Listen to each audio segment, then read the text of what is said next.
Episode 1: The Lantern in Orion. Opening, an invitation. Tonight, we travel by the gentlest craft, the star-ferry Somnus, a dark sail against darker space. Its hull is woven from the minutes between your breaths, its compass is the soft pulse behind your ribs. I am your navigator, Myra, and I've learned that the universe speaks most clearly when we ask softly. Close your eyes for a moment. Let the room become night, let the night become sky, let the sky open into a meadow of lights. Some are old, some are new, some are gone already but still arriving. We will not hurry them. We will drift as if the cosmos were a lake and we were small, patient oars. Ahead of us rises a familiar figure, broad-shouldered, belt glittering, sword at his side. The ancients called him a hunter, sailors made maps from his posture, children learn the winter by his outline. We call him Orion. But tonight he is not chasing anything. Tonight he holds up a lantern to guide the drowsy and the lost. Set the sail to listening, I tell the ship, and Somnus' silk unfurls with a sound like pages turning. The stars grow larger, not because we race toward them, but because we remember how to look. Main story: Orion and the Lantern of Birth. We enter at the hunter's right shoulder, where a ruby ember smolders. Betelgeuse, some say those stars do not mind how our mouths shape their names. It is a red supergiant, old in the way trees are old, magnificent in the way mountains are magnificent. It has burned through the light metals and now toils in deeper furnaces, stacking elements like careful stones.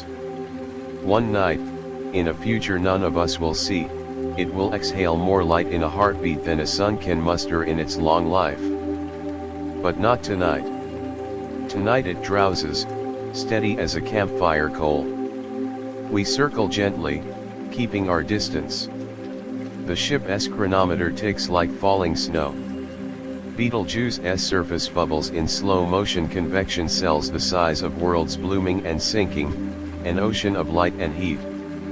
I whisper to you how red supergiants grow, how a star, after long, bright seasons of fusing hydrogen into helium, must change its grammar, must find new sentences in the nuclei it holds.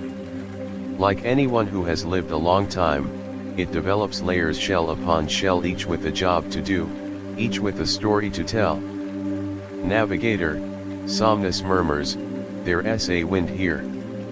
The ferry feels it before we do, a shiver along the masts, a pressure you can almost taste.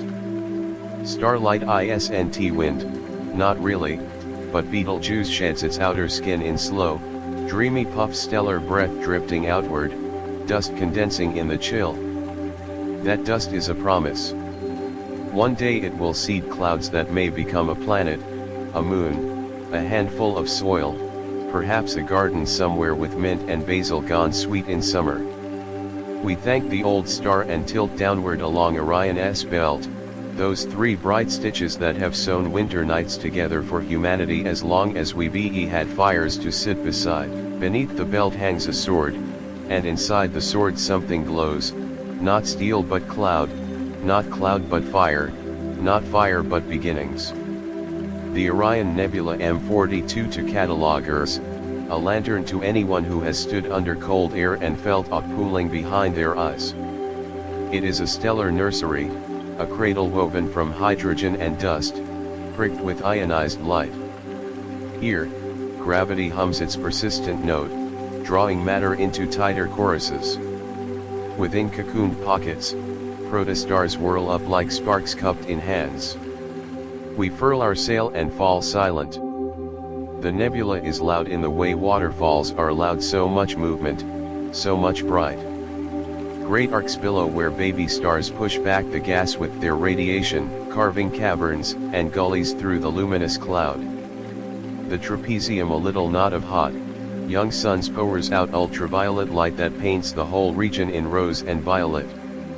If color had a temperature, this would be warm enough to pull you close but not burn. I tell you that inside these veils, disks of gas and dust circle young suns. Some will thin and vanish, some will clump and collide until a planet is more than an idea. In 100 million years, a blink, a century, eternity, depending on who you ask, creatures may stand on one of those worlds and argue about whether the universe cares for them. Maybe they will look back at us and call this a myth, the old story of the lantern that never goes out. That's all right. Truth wears many costumes and is honest in each. A shape appears in the nebula's glow, or at least I pretend it does, a keeper with a mantle of stardust, lamp held high, feet never quite touching anything. She is not a goddess, not above or beyond, but a way of feeling the physics, a metaphor given shoes. Welcome, she says, though the sound is more like the rustle of iron fronts. You've brought a sleeper. She means you, of course. The keeper of the lantern is very good at spotting people who have one foot in waking and one foot in the sea of dreams. Tell us a story, I ask her. That is also an equation. She smiles, and the smile is a curve of probability rising. Once, she begins, there was a cloud with no center. The cloud gathered whispers of itself, and those whispers made a weight, the weight made a promise, the promise became a pull. The pull was kind, and also inevitable. When the cloud learned to keep its promise, it lit. That's gravity, Somna says softly. And pressure. And ignition. And belonging, the keeper says. All stars are songs about belonging. We drift with her along a ridge where newborn light bites into the gas, sculpting pillars and fingers. We pass dark lane silhouettes of dust against fluorescence where new cores are forming, star eggs in shadow. The keeper shows us a proplid, a protoplanetary disk glowing like a coin, photo-evaporated at its edge by the chorus of hot stars nearby. Creation is not delicate. It is loud, it is messy, it is patient. You might be wondering, is Orion hunting, or protecting? Is the lantern for the hunter, the prey, the travelers, the lost? The myths disagree. The sky can hold all of them. But I've come to think the lantern is for the future, held up so that what has not yet arrived can find the path into being. We ask the keeper how long the lantern will burn. She considers.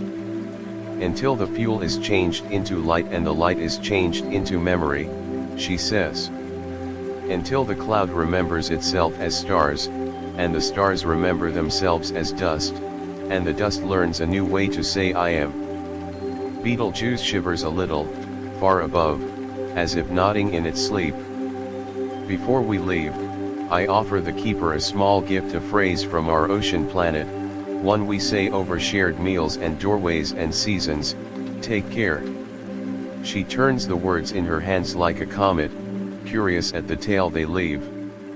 And you, she says, take wonder. Closing, gentle descent.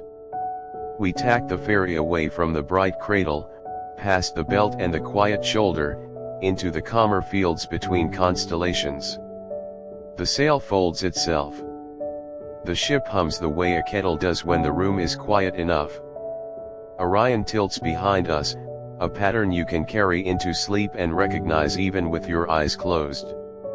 Let your breathing follow the simple arithmetic of the night: in for 4, hold for 4, out for 6.